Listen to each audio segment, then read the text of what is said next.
Alhamdulillah nasta'inu wa nastaghfiruh wa na'udzu billahi min syururi anfusina wa min sayyiati a'malina may yahdihillahu fala mudhillalah wa man yudlil fala hadiyalah. Asyhadu an la ilaha illallah wahdahu la syarikalah wa asyhadu anna Muhammadan 'abduhu wa rasuluh arsalahu bil haqqi basyiran wa nadhira baina yadayhi sa'ah. Allahumma salli wa sallim ala sayyidina Muhammad wa ala alihi wa ashabihi wa man tabi'ahu bi ihsan waqtafa.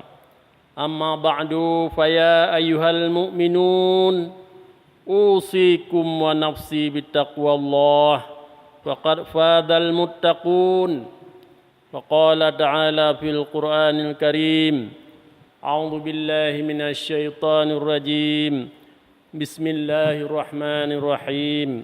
Idza jaa nasrullahi wal fath ra'aitan nasa yadkhuluna fi dinillahi afwaja fasabbih bihamdi rabbika wastaghfir innahu kana tawwaba. Sadaqallahul azim. Rabbi israh li sadri wa yassir li amri wahlul 'uqdatam min lisani yafqahu qawli. Hadirin sidang jamaah rahimakumullah. Kita baru saja melalui suatu proses pensucian diri di mana kita telah melaksanakan ibadah kepada Allah Subhanahu wa taala selama 1 bulan penuh. Maka kita sekarang sudah menjadi orang-orang yang suci fitrah, baik bersifat zahiriyah maupun bersifat batiniyah. Oleh karena itu, maka kita merupakan orang-orang yang bertakwa, orang-orang yang diharapkan oleh Allah Subhanahu wa taala. Oleh karena itu, marilah kita terus meningkatkan ketakwaan kita kepada Allah Subhanahu wa taala dengan melaksanakan segala perintahnya dan juga menjauhkan segala larangan-larangannya. Hadirin sekalian yang berbahagia, namun demikian kita masih diberi oleh Allah kesempatan hidup, yaitu mungkin kita masih diberikan kesempatan hidup beberapa saat lagi. Oleh karena itu, kesucian, kefitrahan yang kita miliki melalui proses bulan suci Ramadan mungkin akan ternodai kembali. Oleh karena itu, kita perlu menjaga diri, mewaspadai diri sehingga kita tetap berada dalam kesucian di mana Allah menginginkan manusia-manusia dan hamba-hambanya yang bertakwa kepada Allah Subhanahu wa taala. Yaitu tujuan akhir daripada ibadah puasa yang kita laksanakan selama sebulan penuh. Hadirin sekalian sidang jamaah rahimakumullah.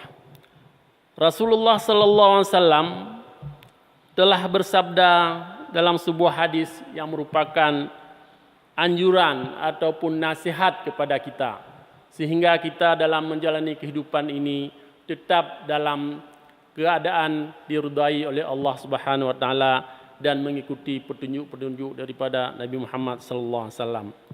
Sebagaimana sabdanya, "Sayati ala ummati zamanin yuhibbunal khamsa wa yansunal khamsa." Kata Nabi sallallahu alaihi wasallam, akan datang kepada umatku 5 zaman, yaitu mereka cinta kepada 5 dan lupa kepada 5. Oleh karena itu, hadirin sidang jamaah yang berbahagia, ini merupakan renungan yang perlu kita renungkan. Sabda Rasulullah sallallahu alaihi wasallam ini menjadi pedoman, menjadi tolak ukur bagi kita dalam menjalani kehidupan ini, yaitu yuhibbunad dunya wa yansunal akhirah. Sebahagian kita cinta kepada kehidupan dunia dan lupa kematian. Hadirin sekalian yang berbahagia, untuk menuju kematian kita perlu bekal. Bekal yaitu bekal yang diharapkan oleh Allah Subhanahu wa taala, yaitu amalan-amalan yang diridai oleh Allah Subhanahu wa taala, yang telah diberi petunjuk oleh Allah melalui kitabnya, melalui rasulnya, yaitu Rasulullah sallallahu alaihi wasallam. Bekal yang paling dicintai yang baik adalah takwa. Takwalah yang dibutuhkan bagi hamba Allah yang beriman. Untuk bekal itulah bakal akan menjamin kehidupannya di hari akhirat. Hadirin sekalian yang berbahagia, bagaimana kita menyiapkan itu? Yang pertama, kita sudah sering membaca berulang-ulang kali tiap-tiap malam di bulan suci Ramadan, supaya kita menjadi takwa. Yang pertama sekali, bil imali kamilin, mempunyai iman yang sempurna. Bagaimana iman yang sempurna? Kita sudah mempelajari rukun iman, yaitu yang pertama, bahwa tiada lain yang kita sembah, hanya Allah Subhanahu wa taala. Iyyaka na'budu wa iyyaka nasta'in. Kepada Engkau yang kami sembah dan kepada Engkau pula kami minta pertolongan. Oleh karena itu jangan dinodai oleh hal-hal lain dalam kehidupan kita. Itu perlu dicamkan supaya kehidupan kita di akhirat nanti akan diterima oleh Allah Subhanahu wa taala. Karena syirik adalah sesuatu yang sangat payah diampuni oleh Allah Subhanahu wa taala. Kalau dosa-dosa yang lain mungkin Allah akan mengampuninya. Kalau syirik, ini sangat berat hukumnya dari Allah Subhanahu wa taala. Oleh karena itu, kita sempurnakan iman kita. Yang pertama, iman kepada Allah Subhanahu wa taala. Betul-betul kita imani. Kita minta pertolongan hanya kepada Allah Subhanahu wa taala. Kekuatan yang paling tinggi dan paling kuat hanya kepada Allah Subhanahu wa taala. Apa saja ketentuan-ketentuannya yang terjadi di dunia ini adalah hanya ketentuan daripada Allah Subhanahu wa taala. Yang kedua, iman kepada malaikat. Malaikat adalah petugas Allah. Kita harus meyakini ada sebagian malaikat adalah merupakan untuk mengontrol manusia, untuk menguasai manusia. Oleh karena itu kita harus percaya bahwa yang mengontrol kita selain daripada Allah adalah petugas-petugas Allah yang telah diatur oleh Allah, yaitu malaikat yang merupakan makhluk halus yang diciptakan oleh Allah yang tidak dapat kita lihat. Bukan tidak dapat kita lihat, belum Allah izinkan kita untuk melihatnya. Mungkin pada suatu saat nanti akan diperlihatkan. Kemudian iman kepada Rasul. Betul-betul kita iman kepada Rasul. Kehidupan kita pada zaman sekarang kita tidak pernah berjumpa dengan Rasul. Bagaimana kita beriman kepada Rasul? Itulah sudah ada peninggalannya.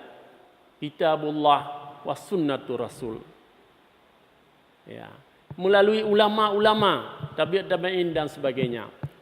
Kita harus mengikuti apa yang dianjurkan oleh Rasulullah sallallahu alaihi wasallam melalui pelajaran-pelajaran, melalui hadis-hadisnya, ucapan-ucapannya, perbuatannya, tingkah lakunya dan sebagainya. Kemudian juga iman kepada kitab-kitab Allah. Kalau kitab-kitab lain mungkin kita tidak pernah berjumpa. Itu adalah diberlakukan kepada umat-umat yang telah lalu. Tapi kita harus mengimani adalah kitab yang khusus diturunkan kepada kita, yaitu Al-Quran. Alif Lam Mim, dzalikal kitabul la raiba fihi hudal lil muttaqin. Ini kitab untuk menjadi petunjuk, jangan kamu meragukan lagi. Oleh karena itu, jangan dalam kehidupan kita maunya menjadi patron, menjadi referensi dalam kehidupan kita. Sehingga jangan tergoyahkan dengan undang-undang yang lain yang dapat mencemarkan keyakinan kita dalam kehidupan kita ini. Dan juga kita percaya kepada hari kiamat, di mana hari itu apa-apa saja yang kita perbuat di dunia ini akan diadili oleh Allah Subhanahu wa taala. Dan kebaikan dan keburukan juga harus kita percaya adalah datangnya daripada Allah Subhanahu wa taala. Hadirin sekalian yang berbahagia. Yang kedua, yuhibbul hayata wa yansunal mauta. Yang kedua, ada sebahagian manusia itu cinta kepada kehidupan dunia dan lupa kepada kematian.